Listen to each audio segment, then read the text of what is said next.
following list. These are their faces, all of them transgender women of color, murdered in cold blood.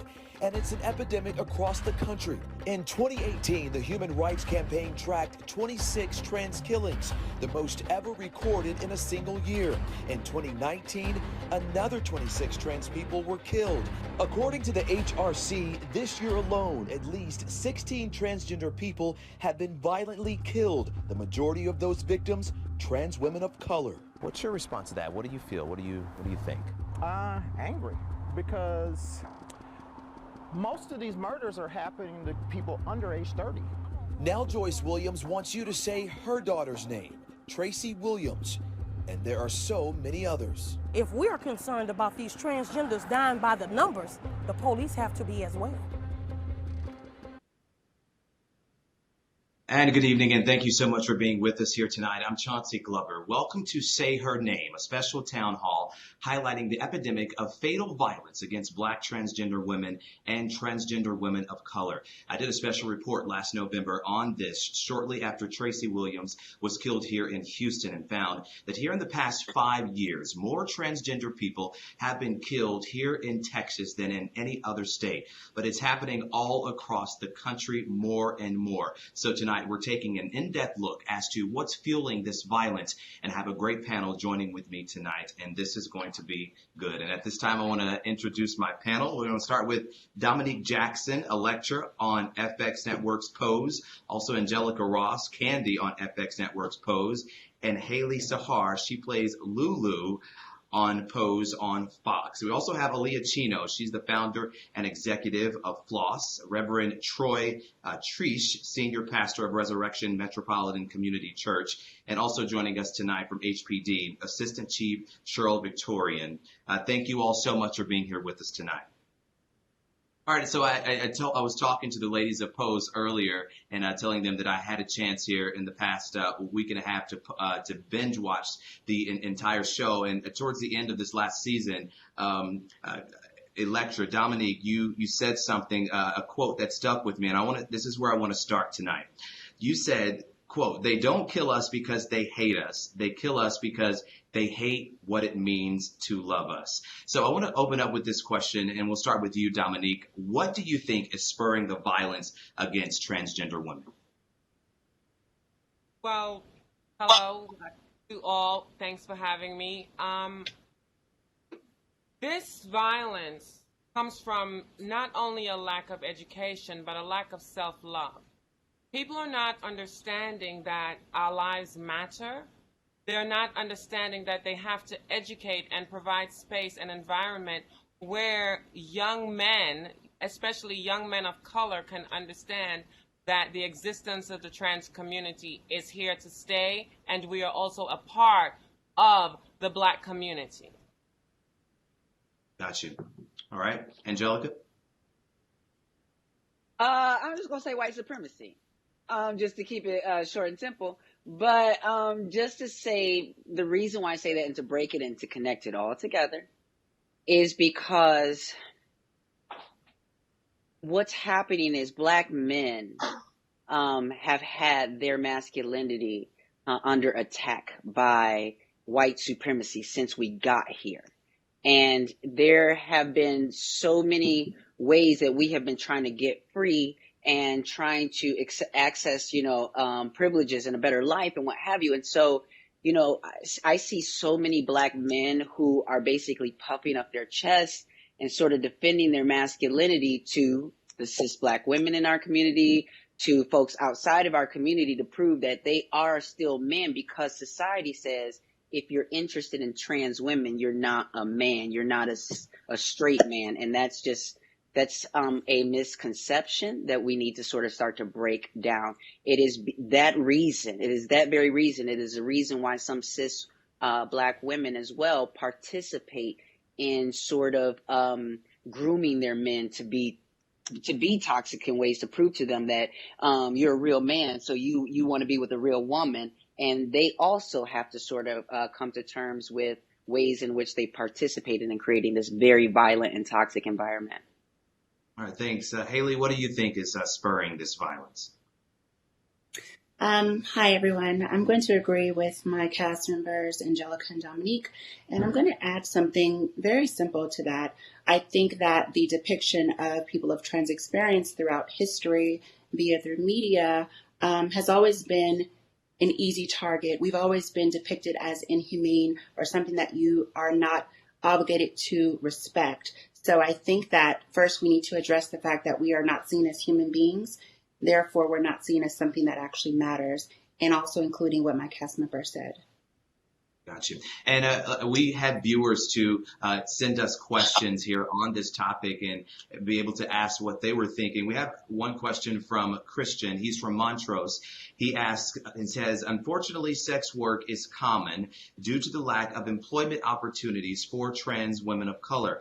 How can members of the LGBTQ plus community help trans women get out of these situations as colleagues and also in employers? And Dominique, I want to go back to you and start with you on this question because so many people think that that some of the lives that some of the trans women lead or have lived may be in result as to this violence or what's spurring the violence. So I want to go back to Dominique to answer this question from Christian. Well,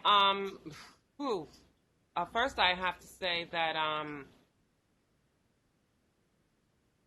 wow, I really can't take this one. I'm sorry. Gotcha. And we'll go to Angelica. I can totally take this one. Yes. And yeah, that's a doozy of a question because it's so layered.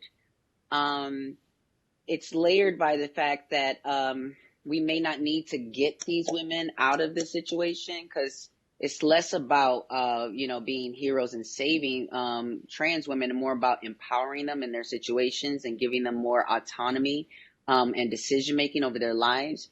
There is a method that we now know about called harm reduction, and it's usually used when we're talking about drug use. Where, say, for instance, organizations like HIPS in Washington, D.C., they work with trans women and sex workers, and they also do like a needle exchange program, which for some people seems very controversial, but what it's doing is reducing the harm so that the folks who are using drugs don't get HIV. As trans tech and me developing sort of a tech blueprint for folks, the way we see it is we see tech as a harm reduction strategy. So that girls who are on the streets, it's not necessarily that they need to get out of that work, but at least they need to be more empowered in it and be safe. So if we can get them off the streets and behind a computer screen where they're just maybe chatting with folks, then that's a lot more safe than being on the streets. Gotcha. And Aaliyah, I want to go to you to piggyback here in this questions. How do we approach this, and how can members of the LGBTQ community help trans women get out of these situations as colleagues and employers and get them in a different life? Well, first I want to start with, we have a immigration reform broken in the United States. We're talking about the Latinas, transgenders, is because they need to survive, and they don't have other things and other sources of income. That's what they have to do, whatever they have to do. But I think we need to have a programs for the transgender community and empowering them and having more opportunities, more education, more loans for they can have their own businesses, start their own businesses. And I think that's the way that we can take out these sisters from the streets. Gotcha. And I also want to talk about this or the problems within the problem. Several people sent us information about the LGBTQ plus and the panic defense strategy, which of course we know is a legal strategy that asks a jury to find that a victim's sexual orientation or gender identity expression is to blame for a defendant's violent reaction. And this also includes murder. And I can go to you, Hailie, on this subject. What do you think about this, and what role does it play here in this conversation when we talk about the violence against transgender people? I don't think anyone's expression has anything to do with murder. Murder is murder. We are human beings, and that is the one thing that people should be allowed to do, express themselves on this planet equally and freely without being harmed or murdered. I think that I take it to a simple point with that. There is no justification in a murder. if I choose to say this is who I am and I express myself this way, that does not justify someone being murdered or harmed. There is no excuse for that. And so that's how I would answer that.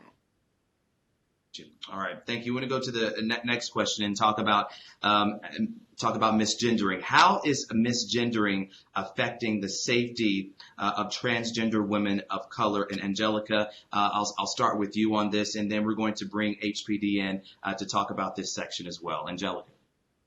Well, misgendering is just a really violent way of rejecting someone's identity. It's very violent. It's basically saying, like really along with Hailie saying, it's really removing someone's humanity and saying you're not who you say you are. You're really this, and I actually get to decide what you are. Misgendering is something that's so violent because it not only harms trans people, it's actually harming it's harming the Black community, it's harming people in general, specifically to the men who find themselves attracted to us, who find themselves in relationships with us, but now because we're being misgendered and called men, it's putting them in this place where they were like, well, am I gay? They're asking these questions, well, am I gay? And I'm like, what?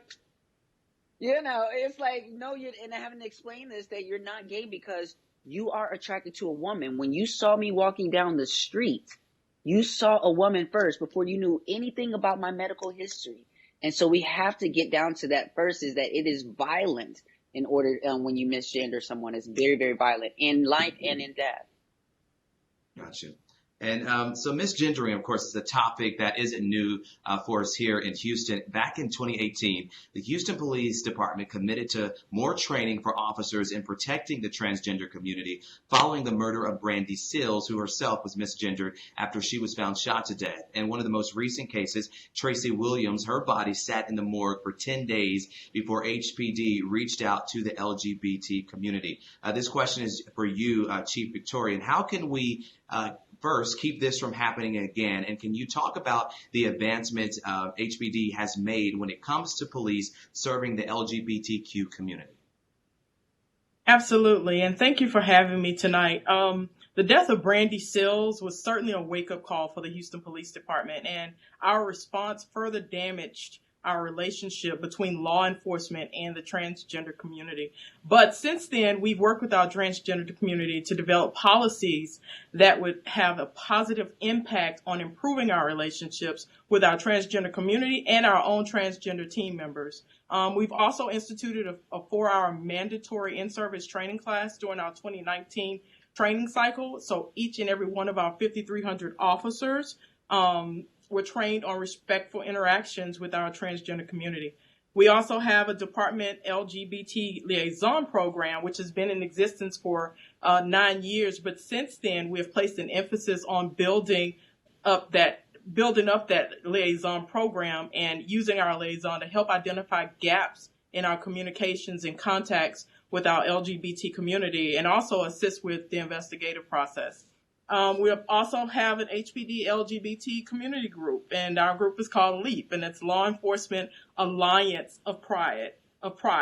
And they're our voice to our LGBT community, and they assist our officers with addressing employee issues. And finally, we have our Cadet Multicultural bus tour, which is one of the highlights of our police cadets' career. The Multicultural bus tour introduces our cadets to the various communities in the city of Houston, including our LGBT community. And I just like to take this opportunity, if I can, Chauncy. As everyone knows, Brandy Sills' murder hadn't been solved. So I'd like to take this opportunity to encourage anyone who is listening that may have information related to her tragic death back in December of 2017 and can bring closure to her family and our community to please call Crime Stoppers of Houston at 713-222-8477 or 713-227-TIPS. Got you. Thank you, Chief Victorian. I got to press you here on this a bit because we talk about the programs that have been put in place since 2018. Tracy Williams, her murder was just last year in 2019, that 10 days being left there in the morgue. Do we know what happened with the breakdown? Are you all doing something and are taking a look at some of your programs so we can make sure that doesn't happen again? Yes, my understanding of that 10-day that 10-day block before we were able to positively identify Tracy was that we hadn't received information from the morgue.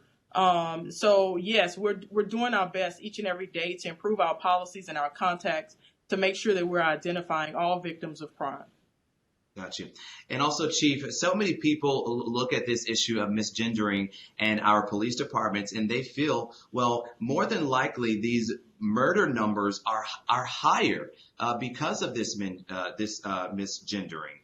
Do you agree with that, or do you see how the numbers can be higher due to the misgendering on behalf of the police department? You know, and it's an education opportunity for us, but I can't say that it has not happened. But we are, again, trying to take steps to make sure that we are accurately identifying each and every one of our victims of crime. And particularly, that's why our liaison works so closely with our LGBTQ community so that we can have that cooperation and be able to identify victims, you know, in question if we have those types of issues. Got you. Now, I want to go back to the ladies. Is there room for growth in the relationship between law enforcement and transgender women? What would you all like to see from police? And Angelica, I'll start with you. Well, I would like to see the police department defunded, to be honest. I would love to see, because here's the thing, as a Black trans woman, I have nothing but trauma when it comes to my relationship with police, and I have barely escaped the interrogation and sort of violent gaze just walking across the street in Los Angeles, and, you know, being called over to the car by a cop as if,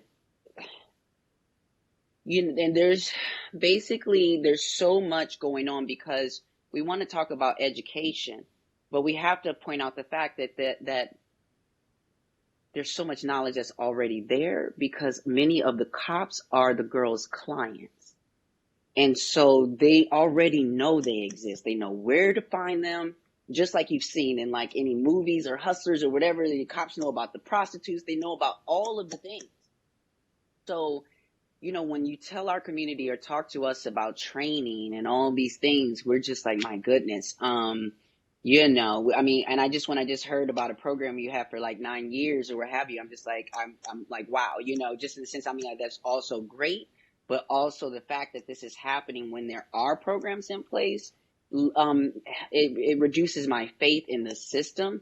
I honestly believe that, again, the cops most of the time are responding in inadequate ways, in inappropriate ways. And I think that they're not equipped to respond to mental health challenges, to community needs. And that's why we needed to fund the police and give those funds to folks who do know how to respond to those communities' needs. Gotcha. Hailie, I'll go to you to respond for this question.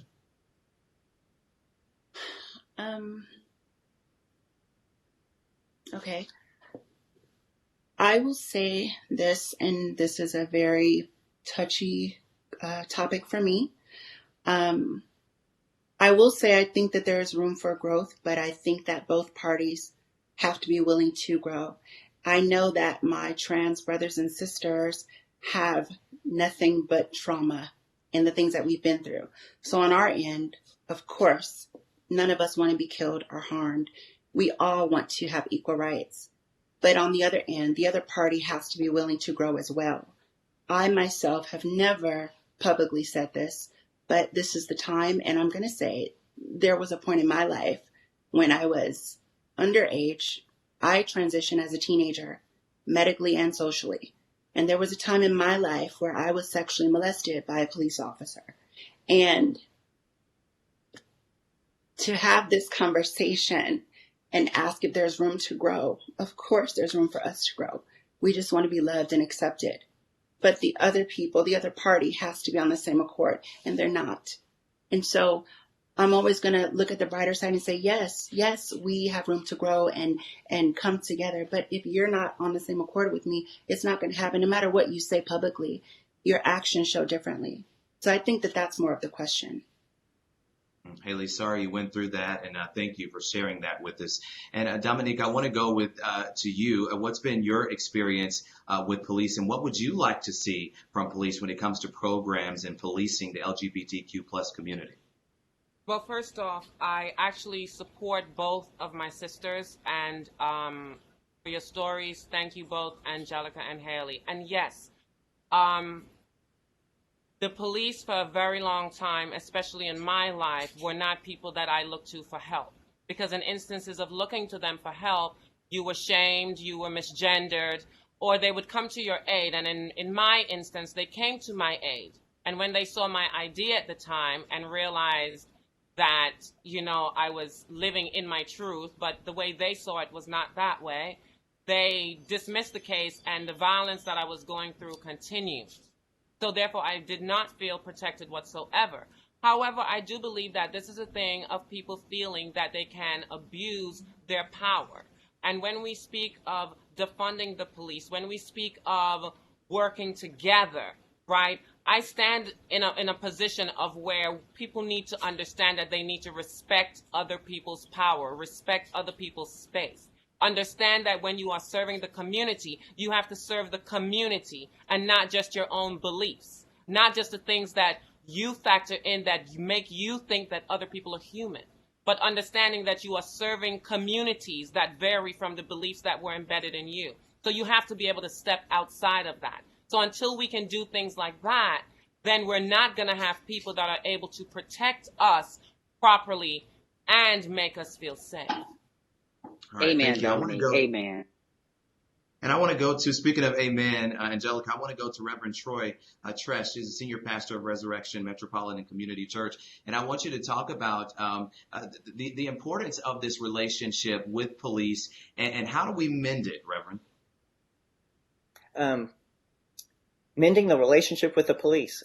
For several months, I was on the LGBTQ team with the police department, making sure that Accion was safe, making sure that the policies in place, even in jail, were safe for people who needed medication. And so we keep in relationship, we keep engaging, we keep talking, we keep holding up the horrors and ask for better treatment. Our training and what we're doing right now isn't working. It isn't working. All the outcomes are all too apparent, and we have to start from scratch in many ways, restructure and find ways for it to do what we need it to do. Police are not mental health workers. They're not pastors. And so how do we take that burden off of them and put onto them the true part of policing that we need them to do? All right, and in this portion on policing, I want to go back to Chief Victorian for a response on what you've heard these ladies and the Reverend say. Thank you, Chauncy. It hurts me to the core to know that my brothers and sisters in law enforcement and wearing this uniform are not representative of what our core mission is, to serve and protect.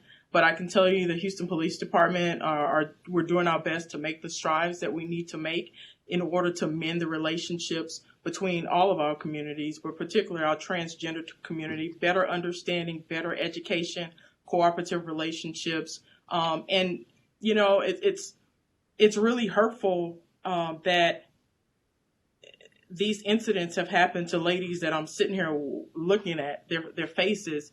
And, you know, it makes me angry, first of all, as a law enforcement officer, to know that this has happened to them. And I would love to be able to work with them or partner with anybody to see how we can help, how we can better educate, better communicate, better reprimand, better hold accountable our officers who step out of line when it comes to dealing with our transgender community. Thank you. I want to talk now about the culture of acceptance for the transgender community. While we have come a long way when it comes to equal rights for the LGBTQ plus community, do you think there is still a big bias out there about transgender people? And Aaliyah, I want to bring you in and start with you on answering this question. Yes, I'm sure there's a lot of misconceptions about this issue because I think it's still a lot of lack of education to the public and how to dealing with the transgender community. We are struggle every day with the bullying, transphobia, hate crime, oppression, discrimination, domestic and family violence. And I think we are angry and hungry for justice for the trans community across all the countries. Angelica, I'll let you add.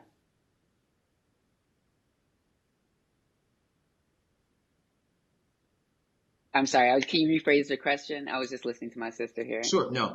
I said, do you think right now that there's still a big bias out there about transgender people? And what's the biggest one? There's definitely a bias. The biggest one is that we're like sexual deviants, or that we are deceivers. One of the things is that trans people are the most authentic people you will ever meet, because they are fighting tooth and nail to bring to show you something, even in the face of your violence and your rejection. And so when a trans person is able to self-determine who they are, it basically is that resilience or that rebellion against this environment determining who we are. So there is a huge bias, and I don't think that, we say education, but the reality is that education is out there. So many people are out there educating you on that, and so many people just don't want to be. They want to stand in their bias, and we have to make it socially unacceptable to be biased against trans people. Angelica, I'm going to piggyback off something you said there, because when we talk about the violence, Spurring, and the murders, some people feel like that there is dishonesty there, that maybe these trans women aren't being honest about their situation. And even just here tonight, someone tweeted me about this and said, hey, they need to start telling, people that, about their true situation. But they're making that narrative up. They're Right. They're making that narrative up, and let me tell you, it's like they should write for SGI, CBU, or whatever those the cop dramas are, because they're just literally making that. How do you know that they haven't told them that? And the reason why I say this is here: sex workers alone know that there is a premium on being trans, so there is no need for them to lie about them being trans, because they get more money for being trans on the websites, on everything across the board. Secondly, these men all know who they are.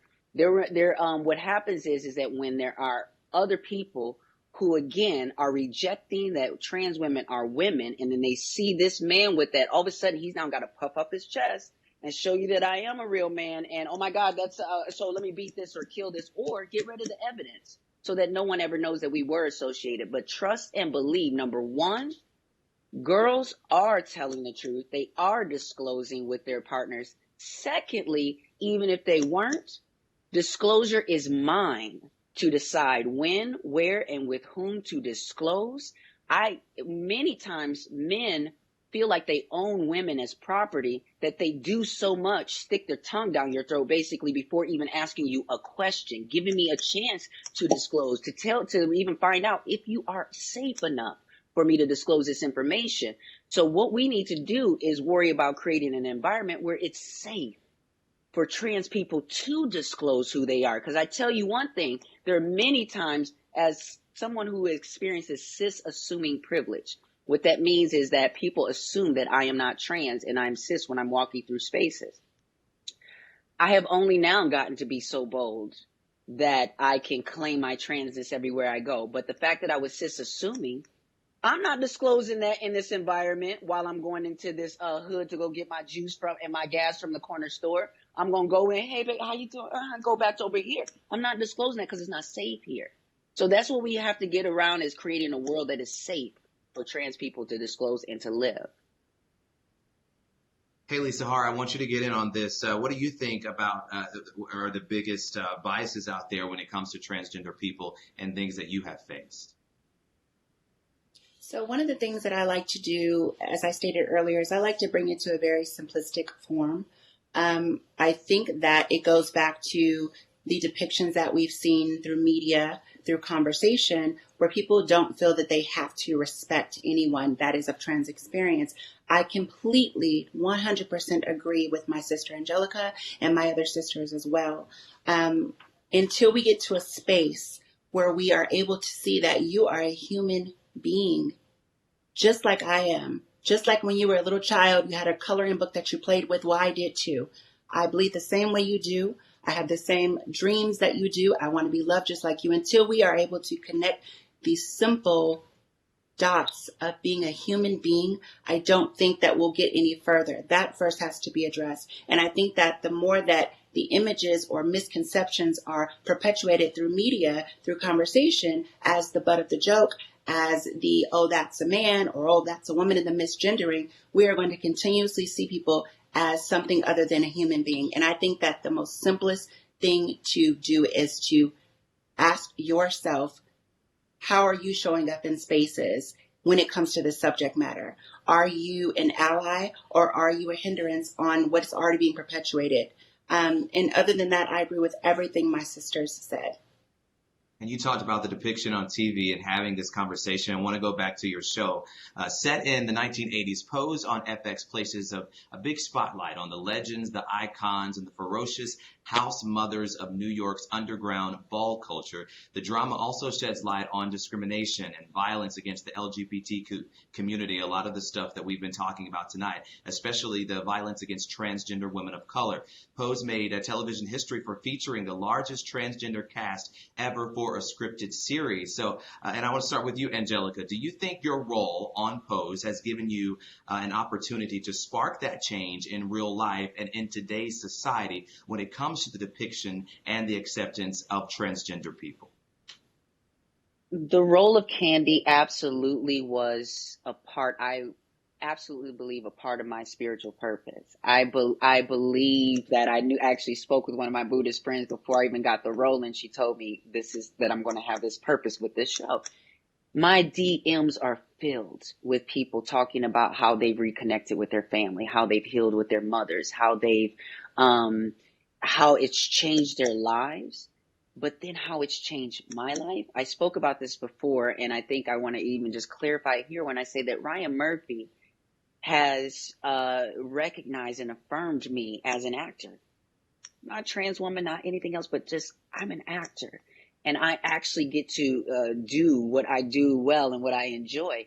But what is also interesting is that the Emmys, the SAG Awards, the Golden Globes, I mean, all of the Peabody Awards, all of these amazing entities have been recognizing the great work of this show, the groundbreaking images, except for the Black community and the Black media. The BET Awards, the NAACP Image Awards. And so what's been really interesting is Ryan Murphy has put me into a place where now I'm in the room with all of the celebrities, but that includes Black celebrity spaces that they would not have actually invited me to previously. But now I got a ticket into the room, and I'm actually pushing and pushing and pushing on the conversation and finding where our allies are. And I'm finding more allies in cis Black women in Hollywood, more and more that time goes on.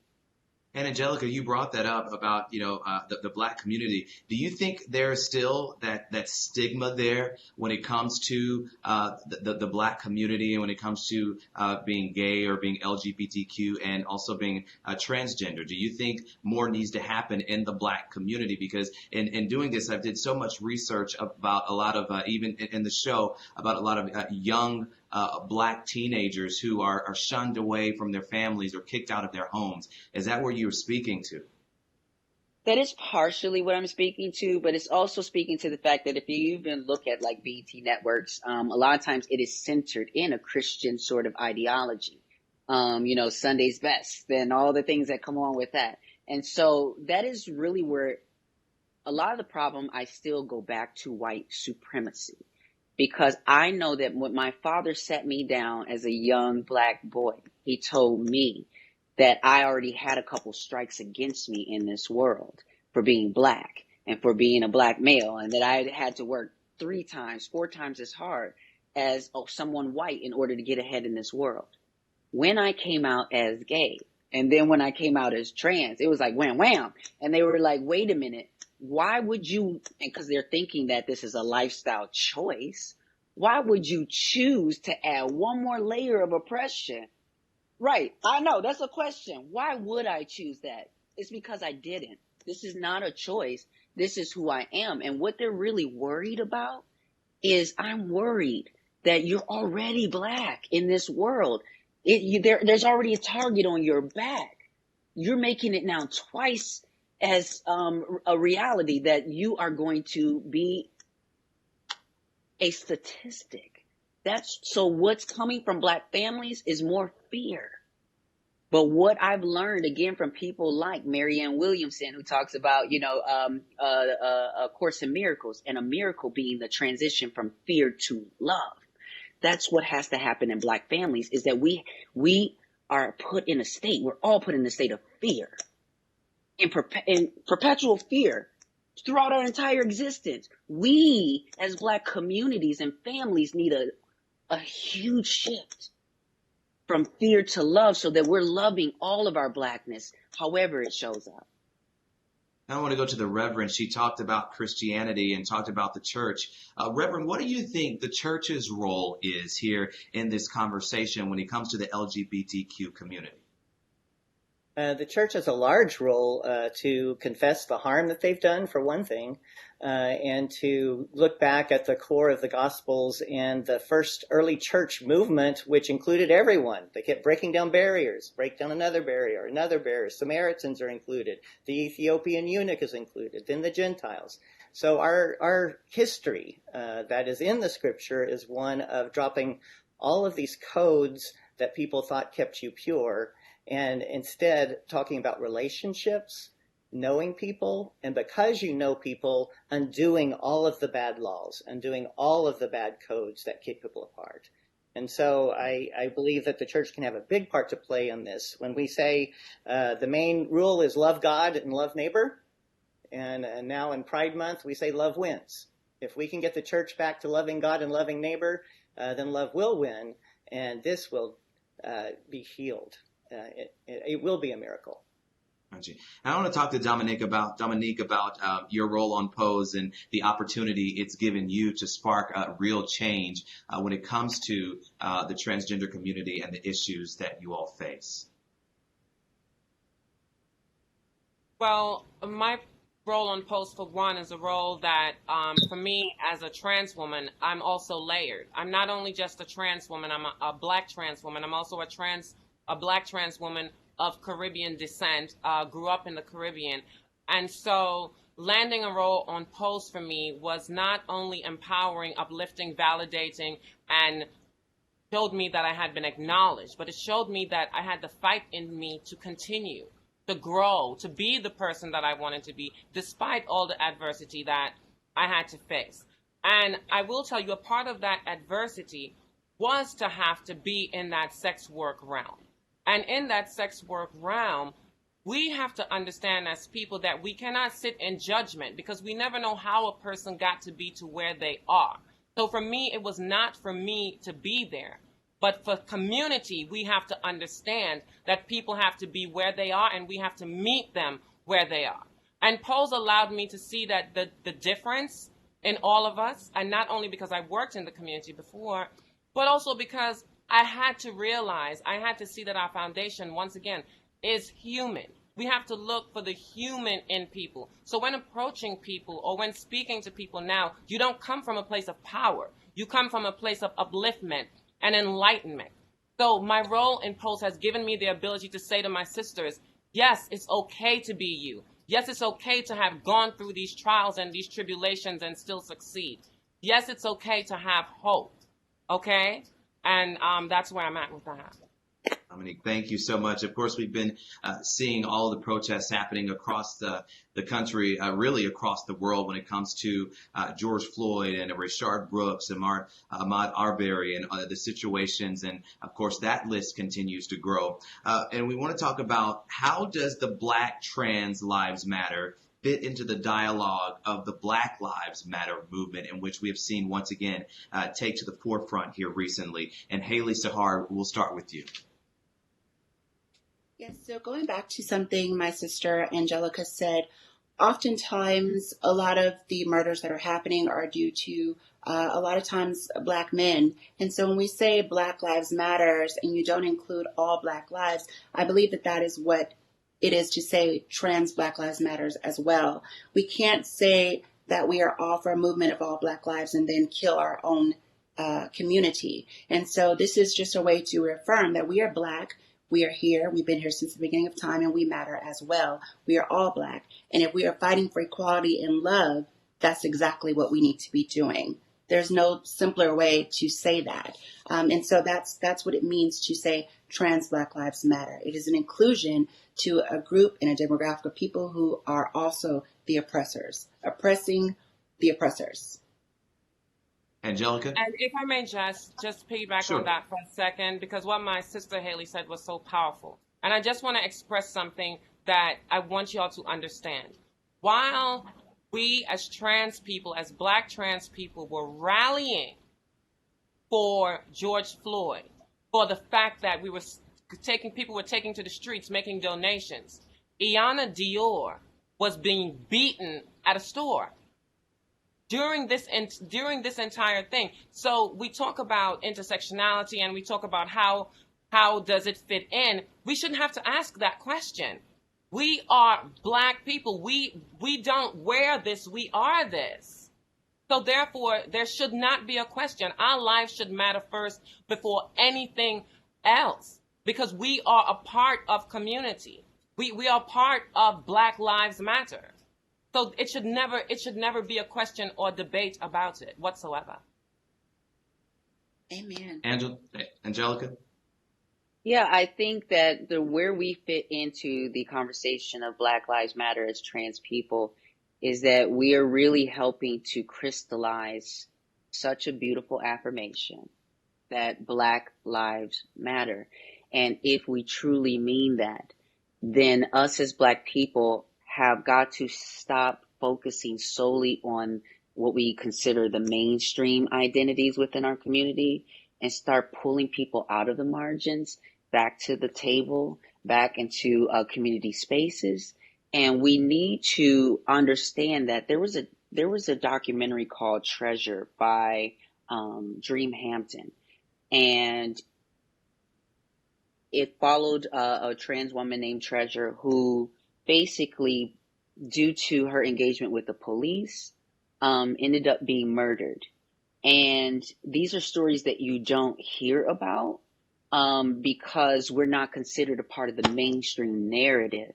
So if we really were to talk and really collectively talk about the narrative around police brutality against the Black community, it's actually even more devastating when you include trans people, Black trans people.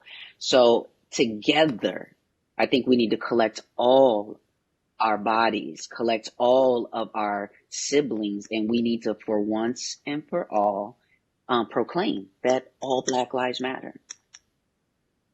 All right, I want to go to our next question. So many people were very interested in this dialogue we were having tonight, so we got so many questions. I want to ask one from Adam.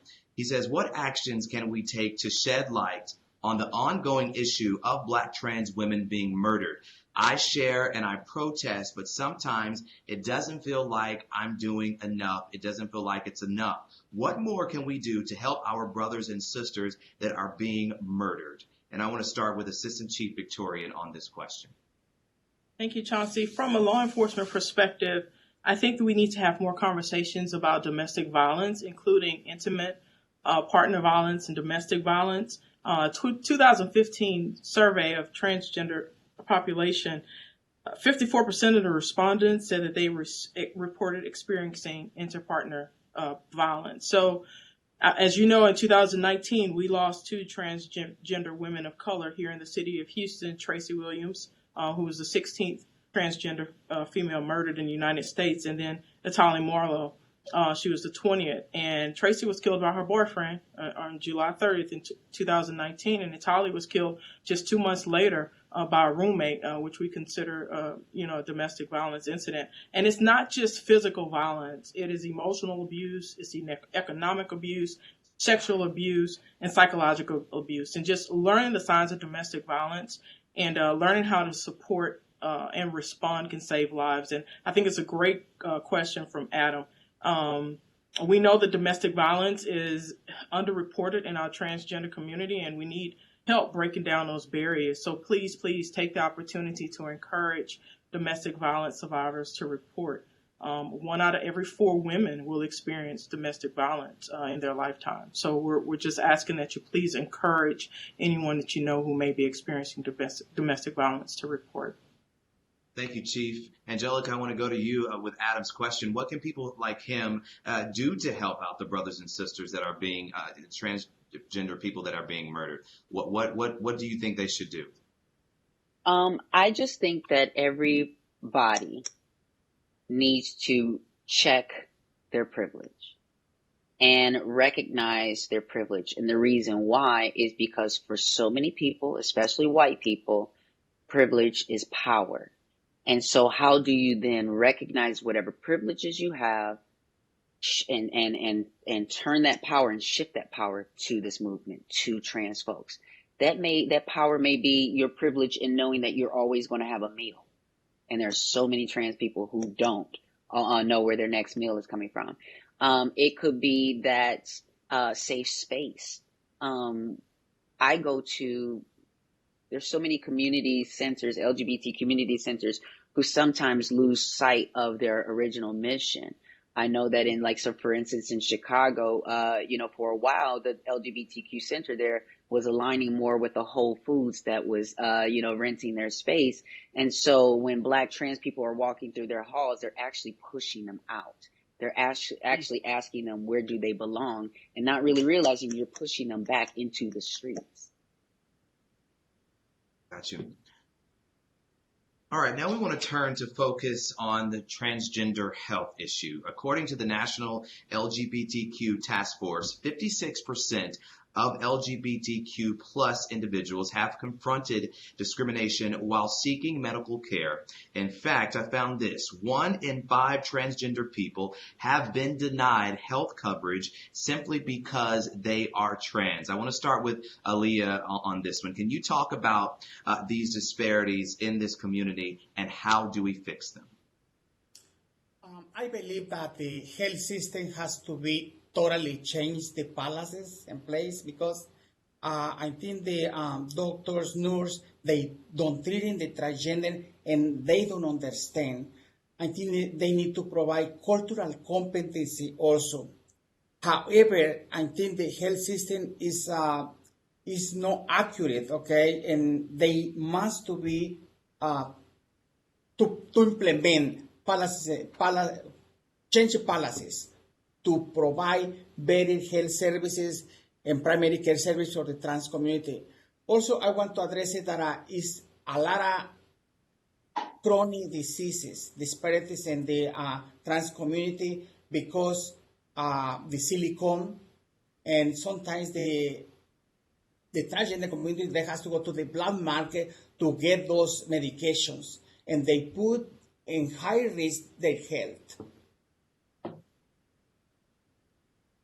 Gotcha. Dominique, I want to go to you. You can chime in on this, and also any resources out there for transgender people where they can turn to for help when it comes here to this issue of healthcare. Dominique.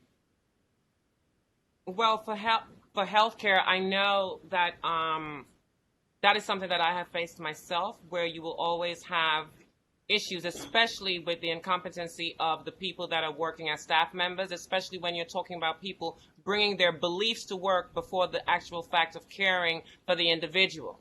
So a lot of times you have trans people walking into places in pain or actually not accessing medical services because they are afraid. And now, especially with the reversals that are happening, we have to get the message out that the health communities, the HRC, is working very hard, and they do have a component that will continue to help transgender people with their surgeries and many other things. And so I advise a lot of people, please consult with the Human Rights Campaign. Well, last week, the Supreme Court ruled in a landmark 6-3 decision that federal civil rights law protected LGBTQ plus workers, barring employees from discrimination based on gender identity and sexual orientation. we want to talk about how big this is for the transgender community. And I want to know, do you see more people coming out of the shadows now in the workplace because of this historic decision? And I want to start with Reverend Troy. Are we seeing this? And what is this ruling? What do you think it's going to do when it comes to the depiction of transgender people?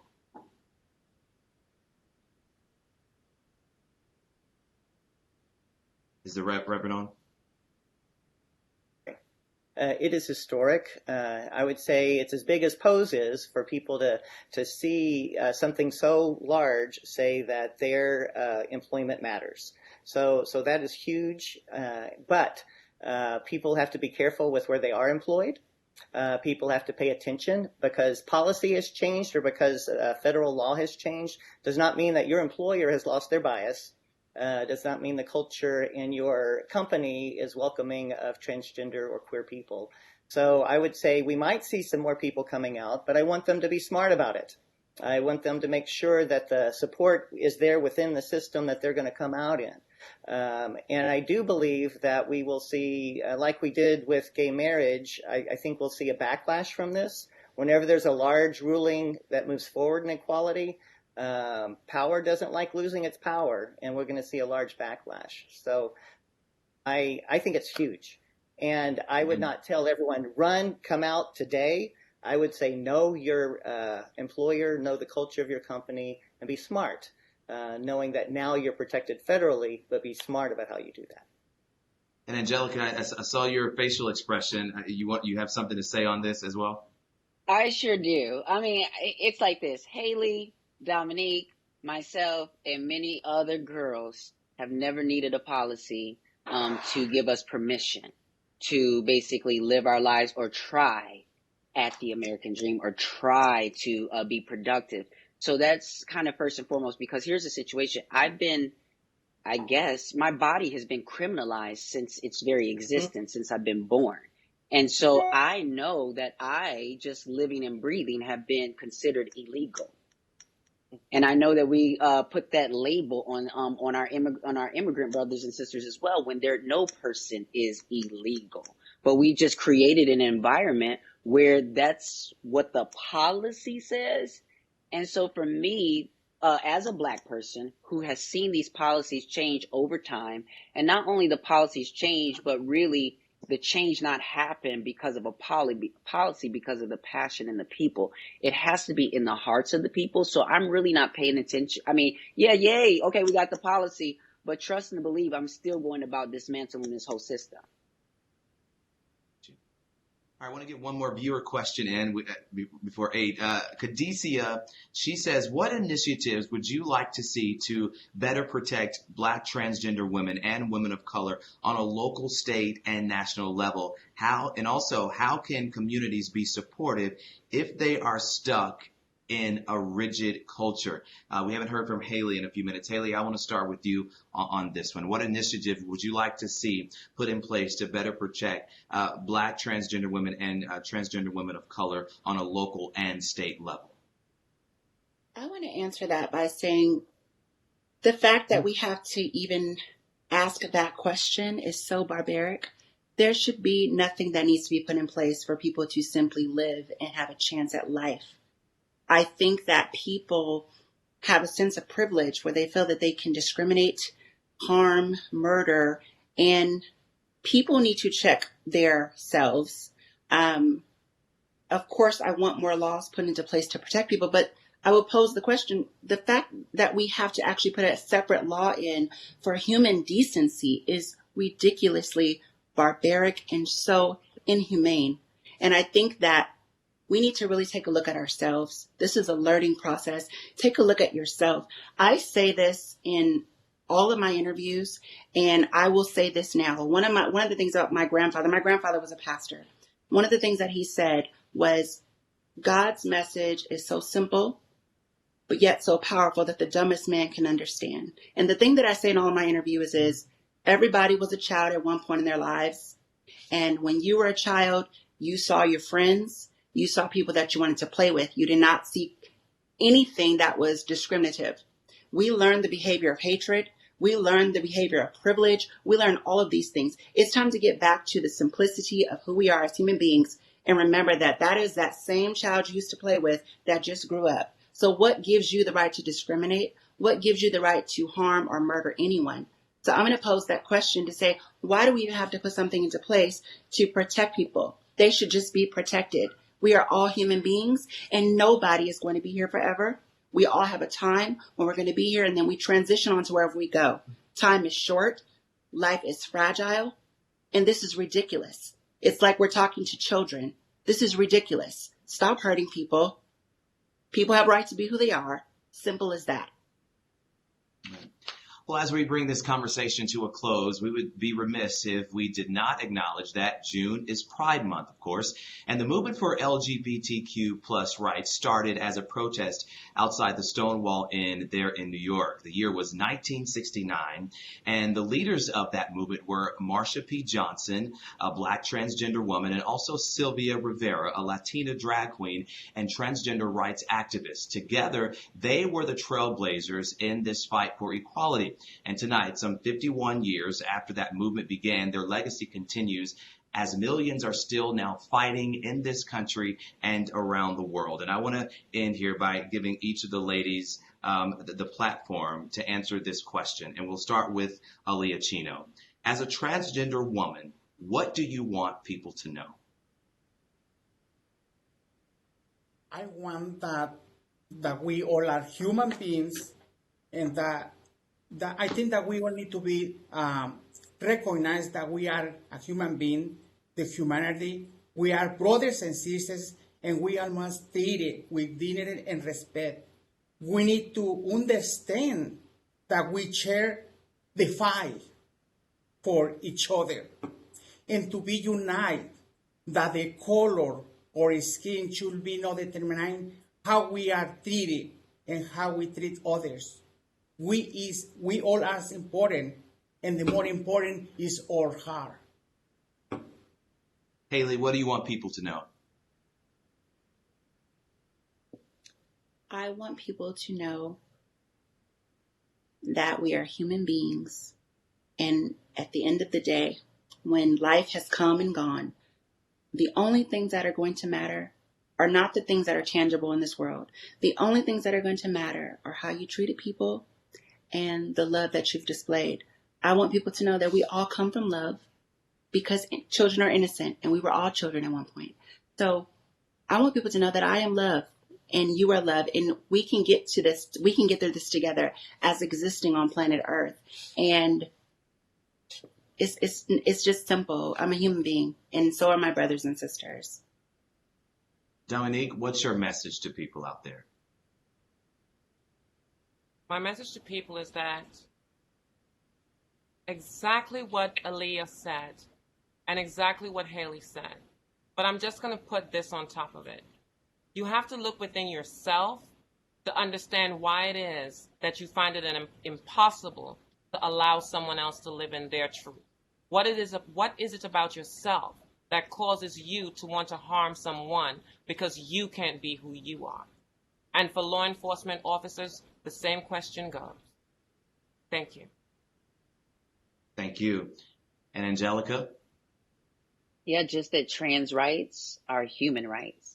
And when we are fighting for the autonomy for our bodies so that we have the power and decision making over that, that is so also that women, as we're still fighting for women to have the decision making power over their own bodies, this is about freeing all of us. Trans rights are human rights. All right, thank you. And thank you, ladies, so much. Thank all of our panelists as well as you, Reverend. Thank you so much for being with us tonight. I'm hoping that this conversation, this dialogue will open up and some more conversations and also spark some change. And we start to see some real initiatives and real change. And our ladies opposed, I hope you guys will give me a 10 tonight for the town hall. You got 10s, brother. You got 10s. Thank you. There we go. Put it on record. They gave me 10. Yeah. All right. Thank you all so much for being here with me tonight. And thank you all for joining us by ABC13.com or wherever you watch this town hall. Thank you so much, friends. Have a great night. Thank you.